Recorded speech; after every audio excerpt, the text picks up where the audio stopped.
Bom dia, tudo bem com vocês? Espero que sim.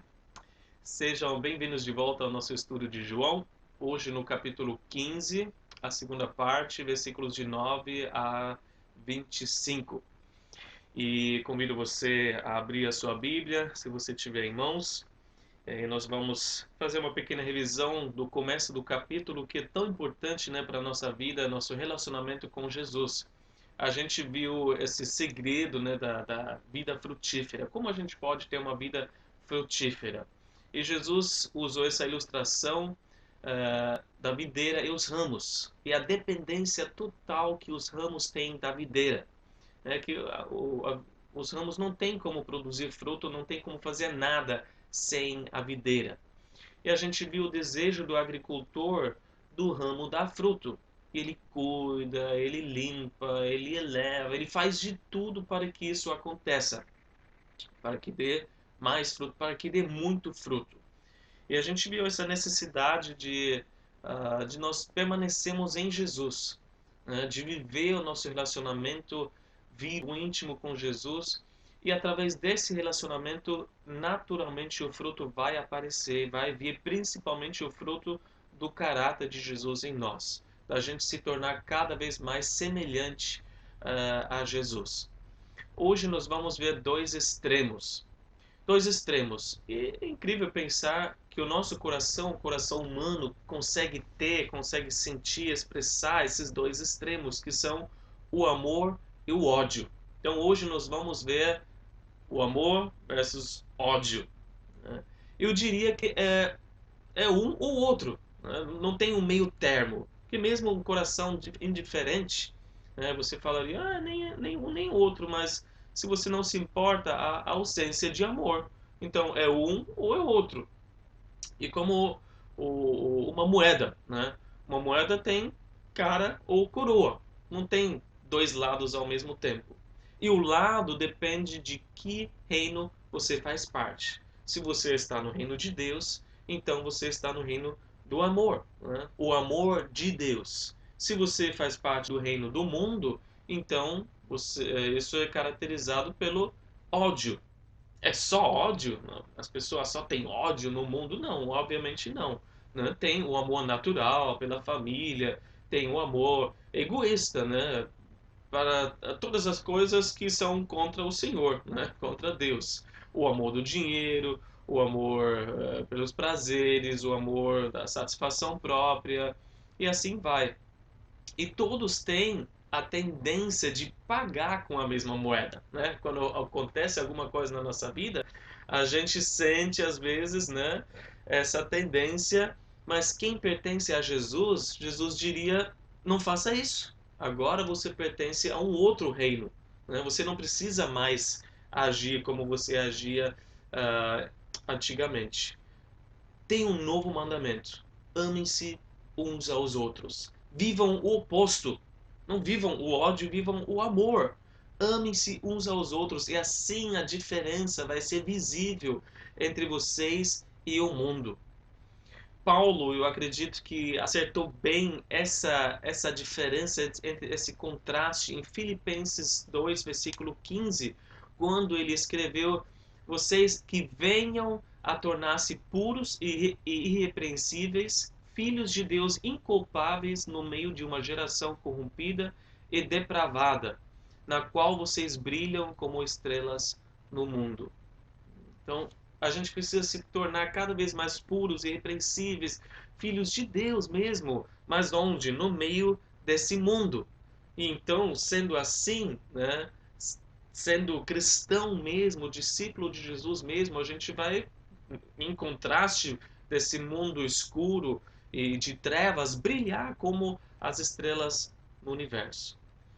Vamos começar a ler os versículos de 9 até o versículo 12 para ver como Jesus então falou nesse discurso, né, ali depois da última ceia com os discípulos. Versículo 9, João 15 diz assim: como o Pai me amou, assim eu os amei.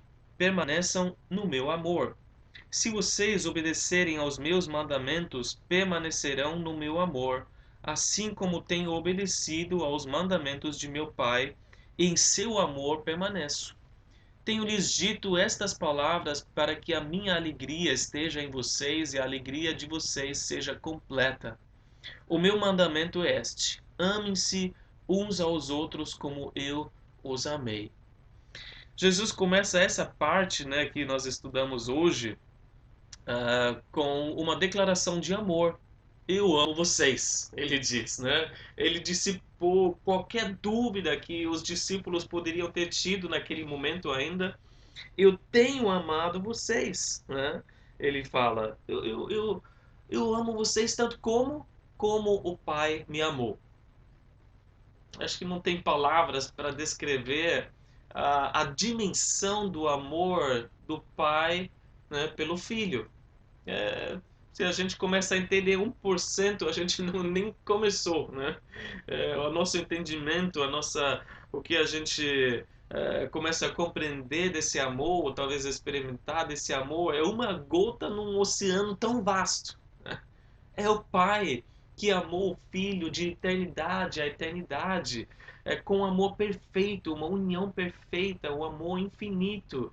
Não tem como descrever isso. E Jesus fala: eu amei vocês como o Pai me amou. E Jesus expressou esse amor ao longo da jornada com os discípulos. A cada instante ele ensinou, ele ouviu eles, ele guiou, ele proveu, ele corrigiu, ele protegeu e no final ele se entregou por amor a esses discípulos e a todos nós. O que você precisa ouvir constantemente é: Jesus te ama.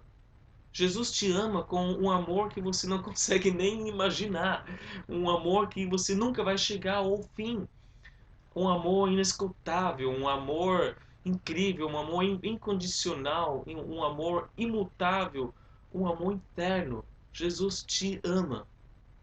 A gente precisa ouvir isso.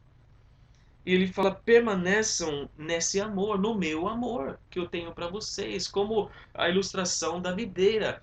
Continua, habita, faça o seu lar no meu amor, porque a essência do reino de Deus é amor, né? Tenha certeza que você está inserido nesse amor, que você está diretamente conectado ao esse amor. Faça a sua habitação permanente no amor de Jesus, como se fosse um quarto. Entra no quarto, fecha a porta, tranca a porta, joga fora a chave para que você permanece no ambiente, né, na presença do amor de Jesus. E como a gente permanece nesse amor, ele fala logo em seguida: uma vida simples de obediência. Uma vida de obediência, né? Simplesmente façam, né, obedeçam aos meus mandamentos. É como um caminho reto que vai para o Senhor, que nos leva, né, ao coração do Pai. E os mandamentos são como os limites que nos mostram, né, não para a esquerda, não para a direita, né, a gente deve continuar nesse caminho reto, permanecer no lugar onde Deus pode derramar o seu amor sobre nós. Jesus disse anteriormente: se vocês me amam, obedecerão aos meus mandamentos. Então, uma vez que esse relacionamento de amor mútuo estabelecido, o amor pode fluir livremente, né? Ele nos ama, nós amamos ele, nós mostramos isso através da nossa obediência e o que Jesus exemplificou. Ele disse, né? É assim o meu relacionamento com o Pai. E essa é uma vida de alegria, versículo 11, né? Uma alegria plena, amar Jesus e ser amado por Ele. É a alegria completa. É a alegria de Jesus em nós. Eu não tenho dúvida que Jesus foi a pessoa mais alegre na face da terra.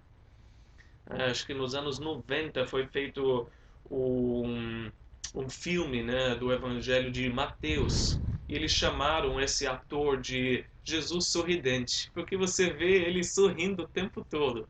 É um filme maravilhoso para ver. A alegria, né, que transborda do coração de Jesus, até e mesmo enfrentando as dificuldades, a oposição, a adversidade e a própria morte, com alegria. Salmos 16, versículo 11, nos fala dessa do tamanho dessa alegria. Ali diz, tu me farás conhecer a vereda da vida, a alegria plena da tua presença, eterno prazer à tua direita. Alegria plena, eterno prazer, está com Jesus. A alegria dele está em nós, se nós vivemos assim o nosso relacionamento. E isso quer dizer, enquanto a gente não chega a descansar nesse amor, a fazer o nosso lar nesse amor, a nossa alegria ainda não está completa. A gente precisa viver esse relacionamento íntimo que ele já nos proporcionou e a nossa alegria vai ser completa. E aí, infelizmente, a gente vê cristãos que não escolhem um lado definitivamente. Esse cristão que está em cima do muro, que na verdade tem a vida mais miserável na face da terra, não tem alegria, porque ele conhece demais de Jesus para desfrutar ou para se alegrar com os prazeres desse mundo, né?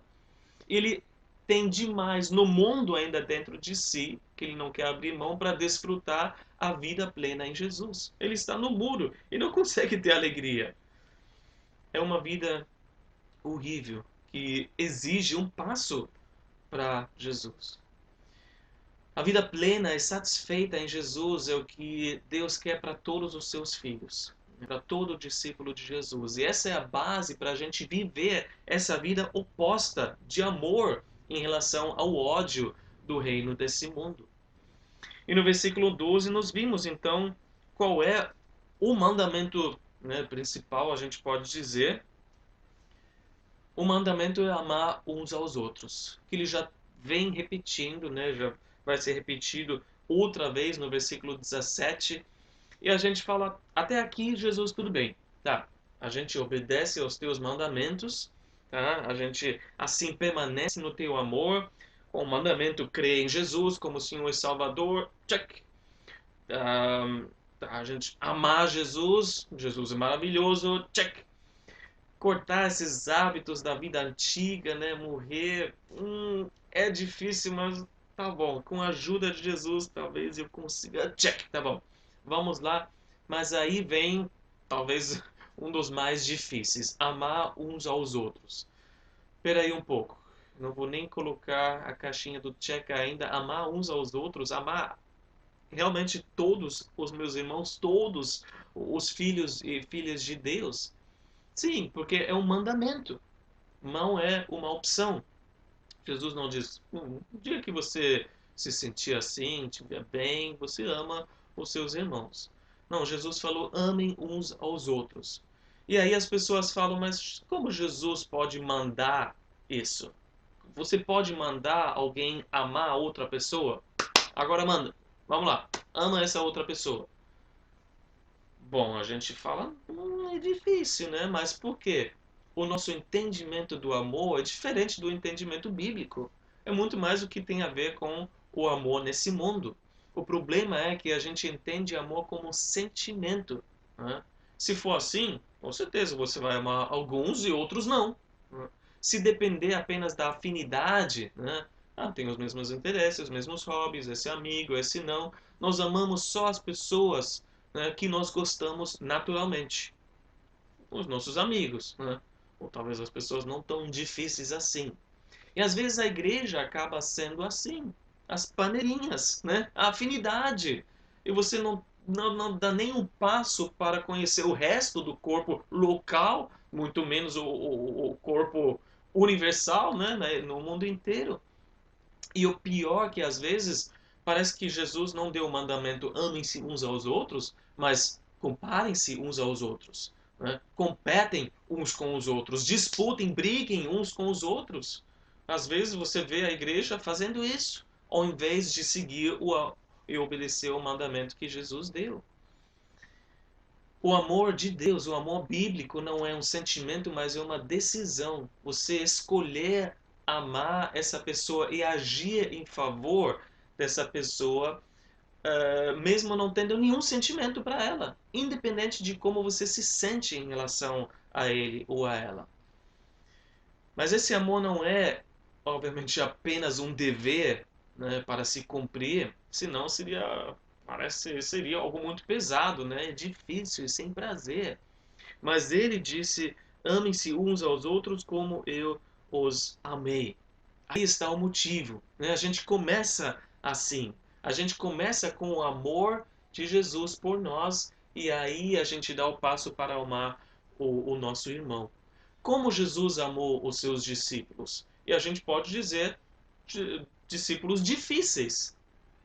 Repetidamente a gente vê nos evangelhos frases como: até quando terei que suportá-los?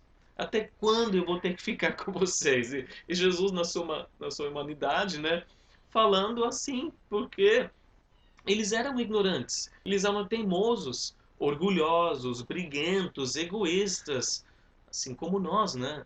Nos momentos em que Jesus mais precisava deles, estavam dormindo, né? Estavam se esquecendo, estavam negando Jesus. E como ele lidou com as tolices, as futilidades e as fraquezas desses discípulos? A chave é no versículo 9, né? Como o Pai me amou, assim eu os amei. Cada vez que os discípulos pisaram na bola, né? Mais ou menos, ou pisaram na bola feia, né? Feio mesmo, Jesus não fez o que às vezes os cristãos tentam fazer. Tentar sentir um amor, esperar até que um sentimento venha e agir então de forma bondosa com essa pessoa. Não, ele não fingiu um sorriso, né? Tá tudo bem, te amo em Cristo, né? E tentou ser amoroso. Não, esse amor fluiu, em primeiro lugar, do relacionamento de amor com o Pai. Fluiu naturalmente na vida dele e ele tinha certeza que o Pai amava ele, né, muitas vezes precisava se retirar para se renovar nesse amor do Pai e receber esse amor do Pai. E quando nós temos dificuldades em amar alguém, nós precisamos fazer a mesma coisa. Lembrar que Jesus nos amou, né? Primeiro, que o quanto Jesus nos ama. E habitar nesse amor, permanecer nesse amor, se deleitar nesse amor. Lembrar quão paciente Ele é conosco, quão gracioso Ele é com os nossos erros. Muito mais do que nós estamos sendo com os outros, né? Então que a gente possa amar assim como nós somos amados. E o amor de Deus, se a gente está permanecendo nesse amor, vem sendo derramado no nosso coração e então se derrama nas vidas dos outros, transborda do nosso coração, se nós lembramos o quanto nós somos amados. E vai ter uma demonstração desse amor de uma forma prática. Versículos de 13 a 17. Vamos ler aqui comigo. Versículo 13 diz assim, esse grandioso versículo: ninguém tem maior amor do que aquele que dá a sua vida pelos seus amigos. Vocês serão meus amigos se fizerem o que eu lhes ordeno. Já não os chamo servos, porque o servo não sabe o que o Senhor faz. Em vez disso, eu os tenho chamado amigos, porque tudo o que ouvi de meu Pai eu lhes tornei conhecido. Vocês não me escolheram, mas eu os escolhi para irem e darem fruto, fruto que permaneça, a fim de que o Pai lhes conceda o que pedirem em meu nome. Este é o meu mandamento: amem-se uns aos outros. Como nós, como discípulos, devemos amar uns aos outros? Não apenas com palavras, isso é óbvio aqui. Não apenas cantando, né, num culto, não apenas falando eu te amo em Cristo, né? Parece até uma coisa assim, né? Mais ou menos, eu te amo em Cristo. Não, é em ação. E a gente vê a primeira ação de três que nós vamos ver nesses versículos aqui. No versículo 13, o serviço sacrificial, maior amor. Maior amor é aquele que dá a sua vida, né? O que você tem de maior valor é a sua vida. E se você dá ela em favor de outro, você diz que a outra vida é mais importante do que a própria vida, né? Você tomaria aquela bala para salvar a vida de outro alguém. E Jesus mostrou esse amor para nós, né, o maior amor. E essa nossa motivação também, já que ele nos mostrou esse amor, para andar em seus passos. Mas para nós, obviamente, não quer dizer vou morrer uma vez e por alguém e pronto. Não quer dizer muito mais uma ação contínua, né? Uma atitude, muito mais do que um ato literal. Porque você morreria uma vez só, né? Outra pessoa em favor de outra pessoa e chega, né? Acabou a sua vida. Para nós, quer dizer muito mais os vários níveis que tem de entregar parte de si mesmo, ou de entregar a si mesmo para outra pessoa, se doar em favor de outra pessoa. Abrir mão do seu tempo, abrir mão dos seus recursos, abrir mão das suas forças, dos seus planos, talvez, para poder, de forma sacrificial, servir a outra pessoa. Eu creio que é isso que Paulo também estava pensando e lembrando quando ele escreveu Romanos 12, quando ele diz no versículo 1, se ofereçam como em sacrifício vivo, santo e agradável a Deus. Este é o culto, este é o serviço racional de vocês. Sacrifício vivo, né? Aquele sacrifício que ainda está vivo, sente o calor quando está ali na grelha, né? No altar, e com certeza quer pular fora. Meu Deus, está muito quente, eu não quero ficar aqui. Mas mesmo assim decide ficar mais um pouco, né? Decide ficar nessa posição desconfortável, morrendo para si mesmo, porque Deus está usando a sua vida dessa forma para abençoar outro alguém. E assim como funciona, sacrifícios vivos, fazendo um serviço sacrificial em favor de outra pessoa. Mas também é um compartilhar mútuo, como a gente vê nos versículos 14 e 15. Segundo ponto, um compartilhar mútuo, assim como a gente ama uns aos outros. É um novo tipo de relacionamento que Jesus descreve aqui no seu reino. Jesus chama os seus discípulos de amigos. Assim como no Antigo Testamento Abraão foi chamado o amigo de Deus. Não que a gente para ou cessa de ser servos. A gente continua servindo Jesus. Mas nós somos servos com um relacionamento especial, muito especial. Né? O foco não está apenas em cumprir o seu dever, mas em andar com o Mestre, em conhecer intimamente o seu Mestre Jesus. Não é uma obediência cega, eu diria, né? Ou você obedece ou você vai ser punido, né? Assim como você trata um escravo. Mas é entender o coração do Mestre. Tem um versículo interessante no Salmo 103, versículo 7, quando o salmista fala: Ele manifestou os seus caminhos a Moisés, os seus feitos aos israelitas. Os israelitas, eles viram os grandes milagres, os feitos, os atos de Deus. Mas Moisés, né, um amigo de Deus também, ele entendeu, né, Deus o fez entender os seus caminhos, os seus planos. Ele convidou Moisés, né, para os bastidores. Ele falou: vem cá, eu vou compartilhar com você aquilo que eu tenho planejado. É esse o meu plano por trás. Ele manifestou os seus caminhos a Moisés. Jesus disse que ele compartilhou tudo com eles, assim como ele compartilha tudo conosco. Não deixa nenhum segredo, né? Ele nos deixa por dentro dos seus segredos. Assim como Abraão no Antigo Testamento, né? Quando né, Deus estava pronto para acabar com Sodoma e Gomorra, ele falou: esconderei de Abraão o que eu estou para fazer, e então falou aquilo que ele iria fazer. E aí a gente vê a intercessão de Abraão. E Jesus revelou tudo. Ele disse que o Pai falou para ele aos discípulos. Ele nos confia ao ponto de compartilhar seus segredos. Ele não disse: agora vocês sabem demais, agora vocês precisam morrer. Como a gente sabe dos filmes assim, né? Não, ele falou: agora vocês já sabem demais, eu chamo vocês de amigos. Vem cá, vocês são os meus amigos agora. E os seus amigos mostram o seu amor, o seu respeito através da obediência.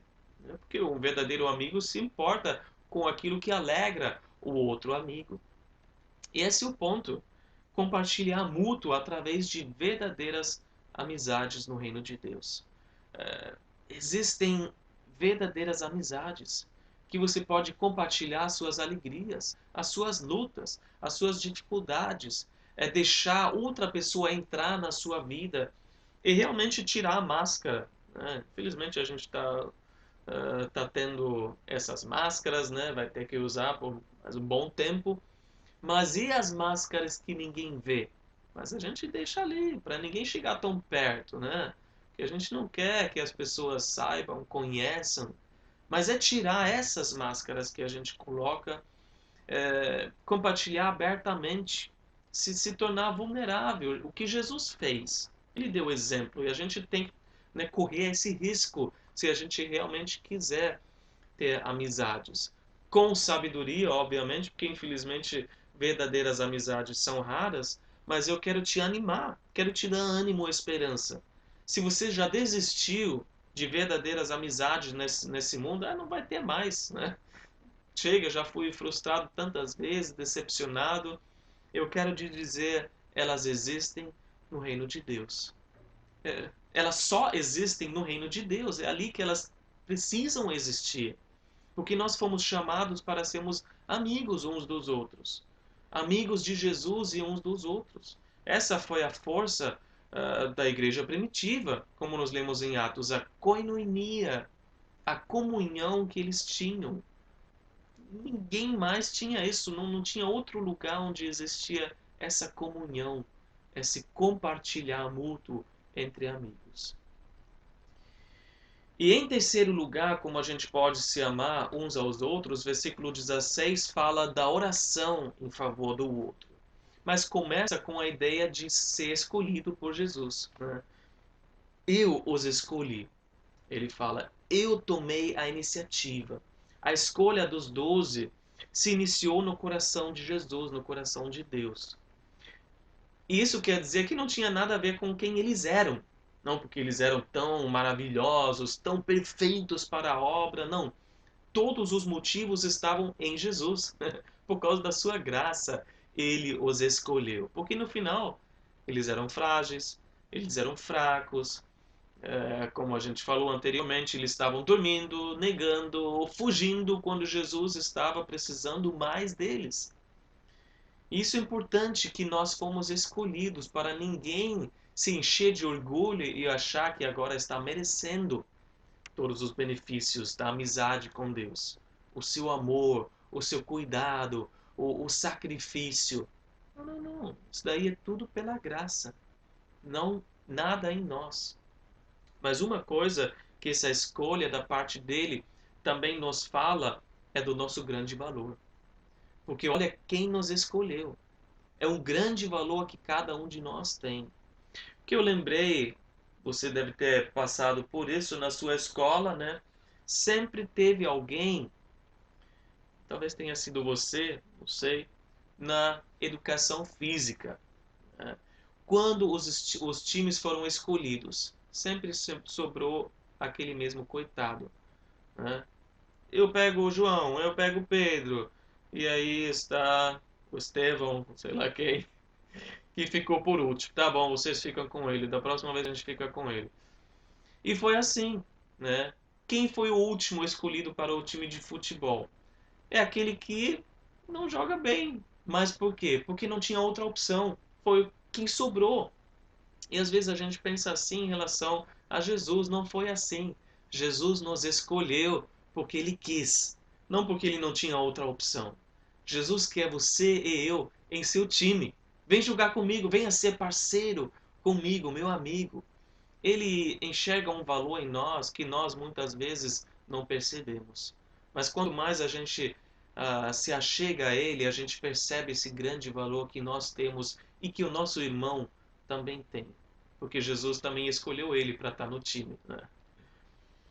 Nesse versículo aqui, a NVI só fala de escolher, não fala de nomear.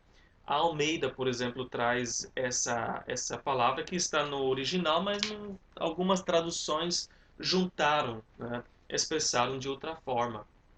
Mas na Almeida, por exemplo, diz: eu os nomeei. Na Corrigida Fiel, por exemplo, eu os nomeei. Eu dei uma comissão para vocês. Então esse é o entendimento também de irem e darem fruto. Vocês são separados para uma tarefa específica.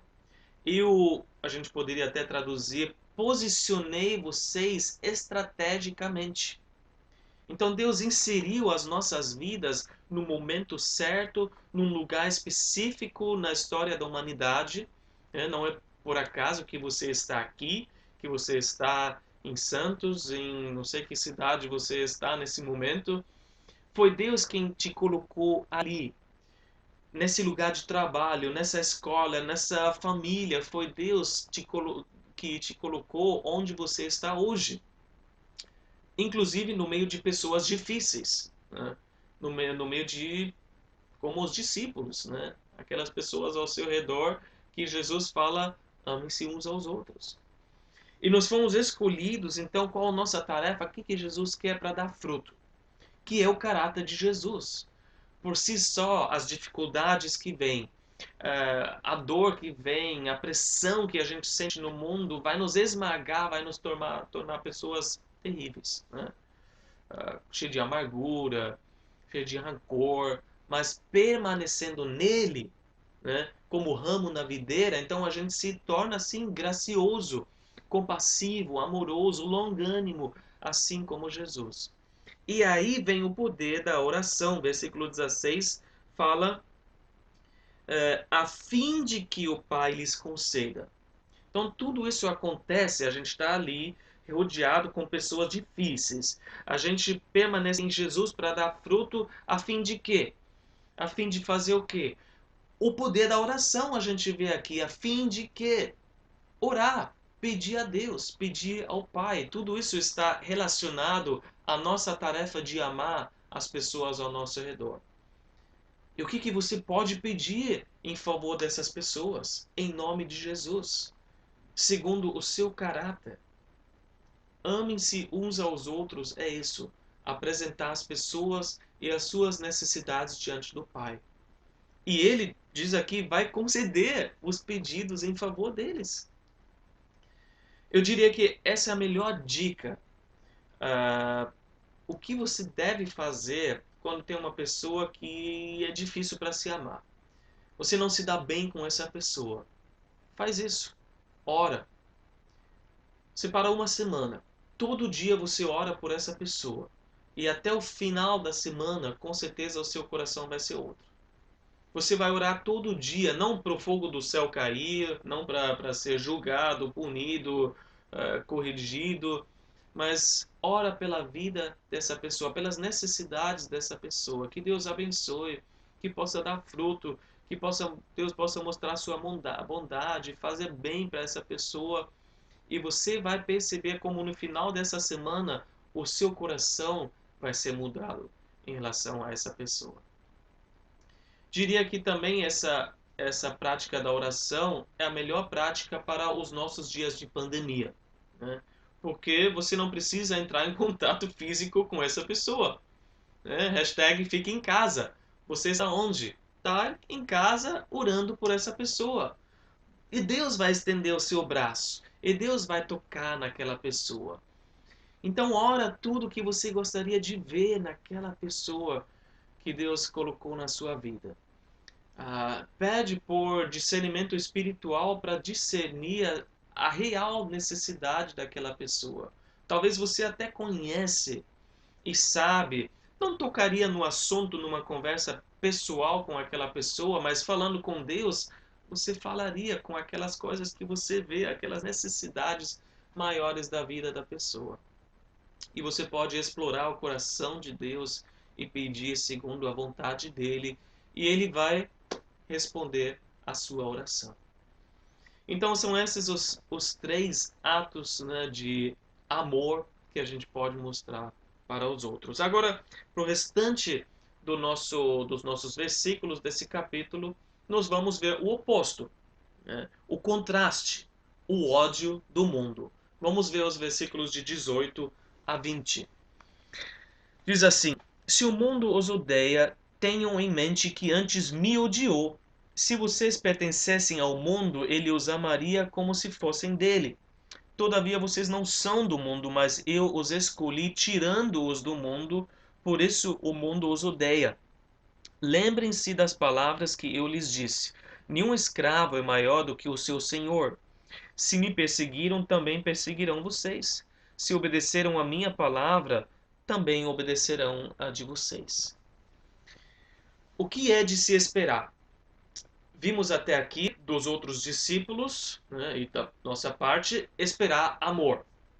Da parte do mundo, esperar ódio. Porque o nosso relacionamento com o mundo mudou drasticamente uma vez que a gente pertence a Jesus. Ele nos escolheu, né, para fora do mundo, nos tirou do mundo, e o mundo é esse sistema em rebelião contra Deus e tudo que pertence a Ele. E nós somos, então, esse grupo que foi tirado fora, a igreja. Né? A igreja. Porque no original, eclésia quer dizer os chamados para fora. Nós fomos chamados para fora desse mundo, escolhidos, tirando, ele nos tirou do mundo, ainda estamos no mundo, mas não pertencemos mais a esse sistema. Espiritualmente, houve um rompimento radical, né, com esse sistema, houve uma troca de senhorio, né, de submissão. Antes a gente estava submisso a Satanás e a gente trocou esse relacionamento por uma submissão ao Deus vivo agora. Mesmo que no mundo real você não vê em 100 metros de distância quem é de Jesus, quem não é, mas no mundo espiritual como se tivesse uma placa neon, né? Esse daqui pertence a Jesus. Espiritualmente agora você tem um alvo, né, nas suas costas. Esse daqui não é mais o nosso. E o príncipe deste mundo, Satanás, sabe muito bem disso. E por isso a gente experimenta tantas vezes no começo da nossa jornada novos convertidos, chegando em casa, compartilhando com tanta alegria, você não sabe o que aconteceu comigo. Eu encontrei Jesus. Eu descobri que ele me escolheu primeiro. E aí você fala do amor. E antes, toda a sua família ou aqueles amigos te apoiaram em tudo que você compartilhava com eles. De repente, tem uma certa resistência, tem uma ignorância, tem uma hostilidade que antes não tinha. Por quê? O que eu fiz? Agora você pertence a Jesus. E a atitude do mundo em relação à igreja é ódio. Ela vê a igreja como um parasito, né? Algo, um corpo estranho que não pertence mais. É até incrível pensar como a igreja já foi perseguida e dizem que no século XX muito mais do que em todos os outros séculos anteriores. Mas já na igreja primitiva, eles tiveram que ouvir acusações como eles têm ódio contra a humanidade. É o que a gente lê nos historiadores, é isso que os pagãos, vamos dizer, o mundo dizia sobre a igreja primitiva. O mundo odeia tudo que é diferente. A gente vê isso claramente. Tudo que não segue o fluxo, que não segue o padrão. 1 Pedro 4,4 fala claramente: eles acham estranho que vocês não se lancem com eles na mesma torrente de imoralidade e por isso os insultam. Que estranho, o que você tem? Não vai mais no bar com a gente, não vai mais naquele clube com a gente, não faz mais essas coisas. Por quê? O mundo ama enquanto você é dele. Ele ama os seus. Mas não ouse pensar fora da caixa. Não ouse dar um passo fora daquele padrão. E a gente vê que o mundo, tudo que pode oferecer é uma falsa amizade. Você é amigão, você tá dentro, né, do grupo aqui enquanto você faz o que quer. Uma vez que você muda de atitude, né, vive uma vida cristã, não tem mais amizade, né? Não tem mais essa. E Jesus diz: lembrem, tenham em mente, Jesus já passou por isso. Eu já passei por isso, Jesus disse. tudo que a gente possa sofrer nesse mundo, Jesus já passou por isso antes de nós. E no final nós somos os seus servos, não podemos esperar um tratamento melhor do que o nosso mestre. Não, se ele foi perseguido, nós seremos perseguidos. Se ele foi rejeitado, nós seremos rejeitados. Se ele sofreu esses atos violentos, nós também podemos sofrer essa violência. Versículos de 21 a 25, a gente termina com isso. Esse ódio, porém, vem só por causa de Jesus. Por causa de Jesus em nós. Versículo 21. Tratarão assim vocês por causa do meu nome, pois não conhecem aquele que me enviou. Se eu não tivesse vindo e lhes falado, não seriam culpados de pecado. Agora, contudo, eles não têm desculpa para o seu pecado. Aquele que me odeia, também odeia o meu Pai. Se eu não tivesse realizado no meio deles obras que ninguém mais fez, eles não seriam culpados do pecado. Mas agora eles as viram e odiaram a mim e a meu Pai. Mas isso aconteceu para se cumprir o que está escrito na lei deles: odiaram-me sem razão. Todo aquele ódio, Jesus fala, não é nada pessoal, gente. Não é por causa de vocês, porque vocês são terríveis, porque... Não, tudo tem a ver comigo. Nós, a igreja, sofre os atos de ódio diretamente, né? É pancada na cabeça, é rejeição, é zombaria e tudo mais. Mas é só porque nós pertencemos a Ele. Nós levamos o seu nome, né? O seu nome está na nossa testa. Na verdade, é tudo por causa de Jesus e direcionado a Ele, né? Através de nós, direcionado a Ele.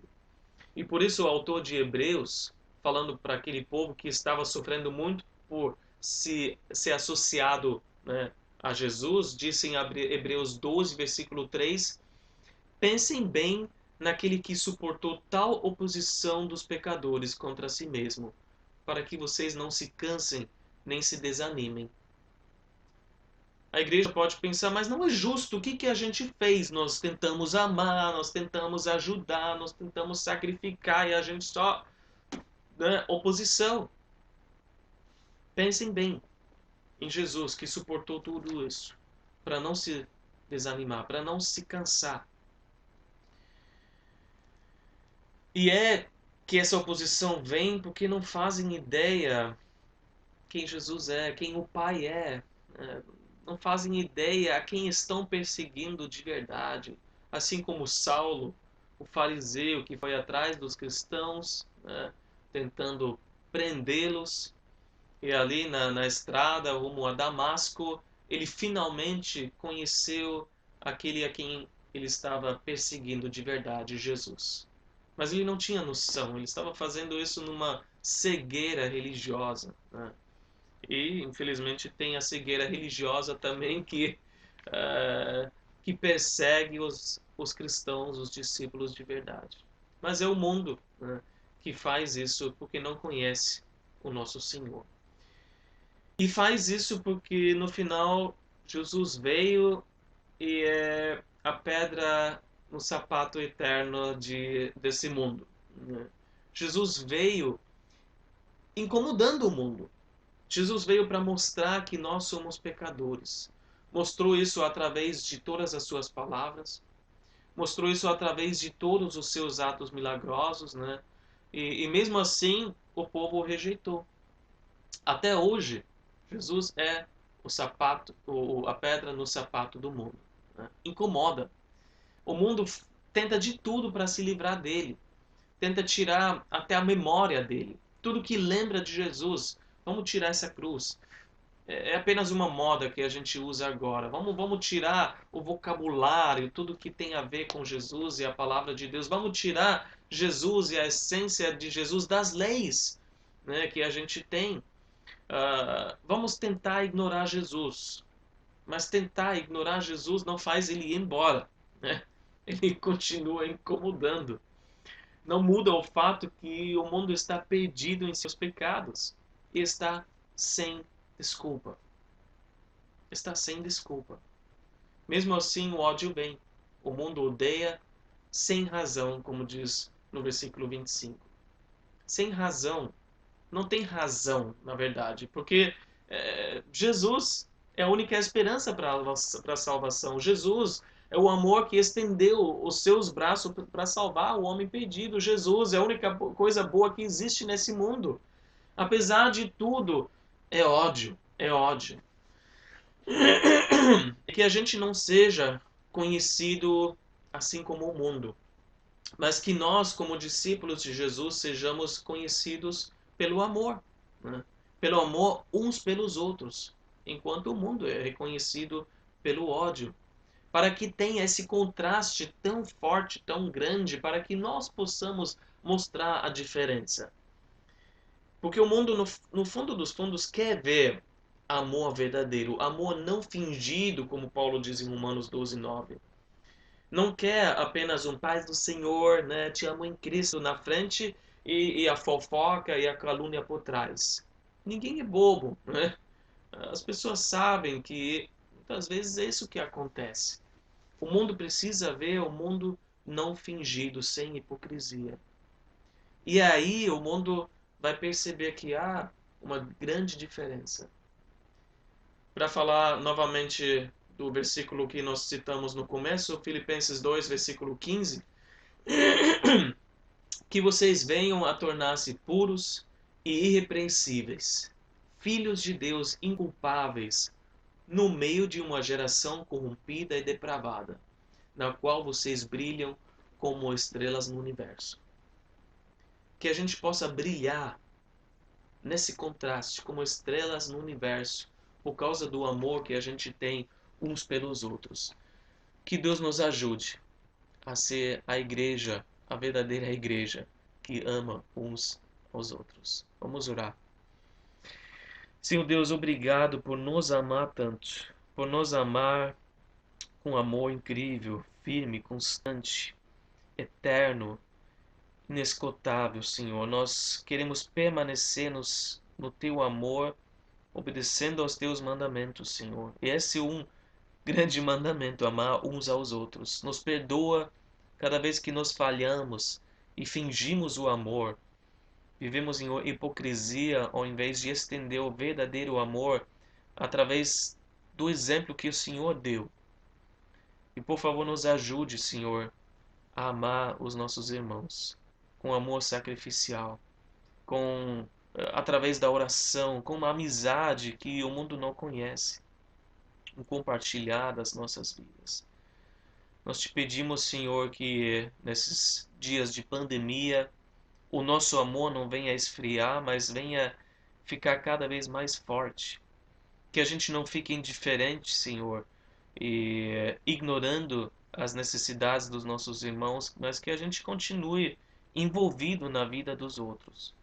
Que a gente não fique focando, Senhor, apenas em nós e na nossa vida, mas que a gente entregue a nossa vida em favor do outro. Senhor, que esse amor que só está em Ti, mas já foi derramado em nosso coração, possa transbordar e alcançar todas as pessoas ao nosso redor. Para que o mundo veja a diferença, Senhor. Para que o mundo veja quão grandioso Tu és. Em nome de Jesus. Amém. Amém. Que Deus abençoe a sua vida. Espero ver você semana que vem na continuação desse estudo. E que tenha uma ótima semana. Deus abençoe.